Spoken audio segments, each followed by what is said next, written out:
জেনেভায় শাহবাজ আসিম মনিরকে হত্যার ছক, ইসরায়েলের বিরুদ্ধে বিস্ফোরক দাবি।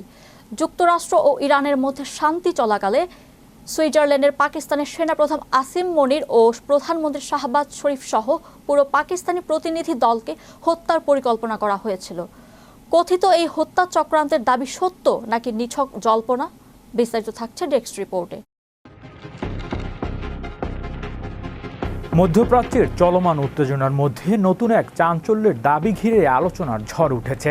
ব্রাজিলের অনুসন্ধানী সাংবাদিক ও ভূ রাজনৈতিক বিশ্লেষক পেপে এসকোবার দাবি করেছে, যুক্তরাষ্ট্র ও ইরানের মধ্যে শান্তি আলোচনা চলাকালে সুইজারল্যান্ডের জেনেভায় পাকিস্তানের সেনাপ্রধান ফিল্ড মার্শাল আসিফ মনির, প্রধানমন্ত্রী শাহবাজ শরীফ সহ পুরো পাকিস্তানি প্রতিনিধি দলকে হত্যার পরিকল্পনা করেছিলেন ইসরায়েলি গোয়েন্দা সংস্থা মোসাদ। তবে পাকিস্তানের সাংবাদিক ও নিরাপত্তা বিশ্লেষকেরা এ দাবিকে সম্পূর্ণ ভিত্তিহীন বলে উড়িয়ে দিয়েছেন। ইন্ডিয়ান টুডে, হিন্দুস্তান টাইমস সহ ভারতীয় বিভিন্ন সংবাদ মাধ্যমের প্রতিবেদনে বলা হয়েছে, ইন্টারনেট ব্যক্তিত্ব রাজনৈতিক ভাষ্যকার মারিও নাওফাল আয়োজিত একটি পডকাস্টে অংশ নিয়ে পেপে এসকোবার এই বিস্ফোরক দাবি করেন। তার দাবি, ইসরায়েলের প্রধানমন্ত্রী বেনিয়ামিন নেতানিয়াহুর প্রত্যক্ষ নির্দেশে মোসাদ ওই হত্যা চেষ্টার পরিকল্পনা করেন। তবে পাকিস্তানের সামরিক গোয়েন্দা সংস্থা নির্ভরযোগ্য সূত্রের মাধ্যমে আগেই বিষয়টি জানতে সক্ষম হয় এবং দ্রুত পদক্ষেপ নেয়। এসকোবারের দাবি, ওই হত্যা পরিকল্পনার কথা জানার পর পাকিস্তান ওমানের মাধ্যমে ইসরায়েলের কাছে চূড়ান্ত বার্তা পাঠায়। সেই বার্তায় নাকি বলা হয়েছিল, পাকিস্তানি প্রতিনিধি দলের ওপর কোনো ধরনের হামলা হলে তার কঠোর পরিণতি ভোগ করতে হবে এবং ইসরায়েলকে পৃথিবীর মানচিত্র থেকে মুছে ফেলা হবে, অর্থাৎ সরাসরি পরমাণু হামলা চালানো হবে ইসরায়েলের ওপর। তবে এই বক্তব্যের পক্ষে কোনো নথিপত্র বা স্বাধীনভাবে যাচাইযোগ্য তথ্য উপস্থাপন করেনি এসকোবার। যুক্তরাষ্ট্র ও ইরানের চলমান সংঘাতের মধ্যে পাকিস্তান শুরু থেকেই প্রধান মধ্যস্থতাকারী হিসেবে কাজ করেছে।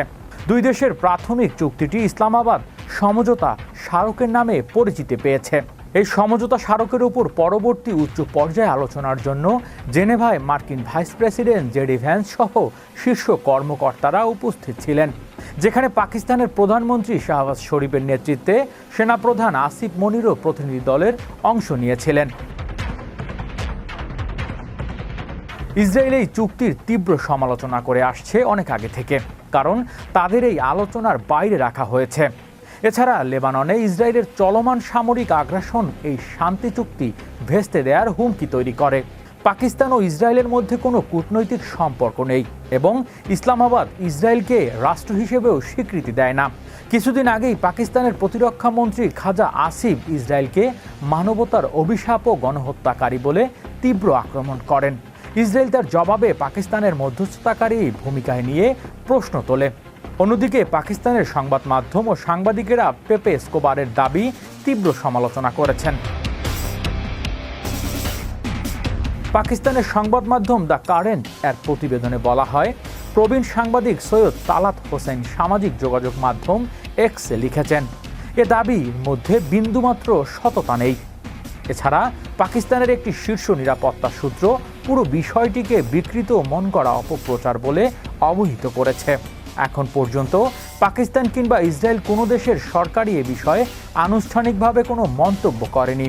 ফলে মোসাদের কথিত এই চক্রান্তের দাবি সত্য নাকি নিছক জল্পনা তা এখনও স্পষ্ট নয়। হৃদয় আশিস, বিশ্ব বাংলা 24 নিউজ ডেস্ক।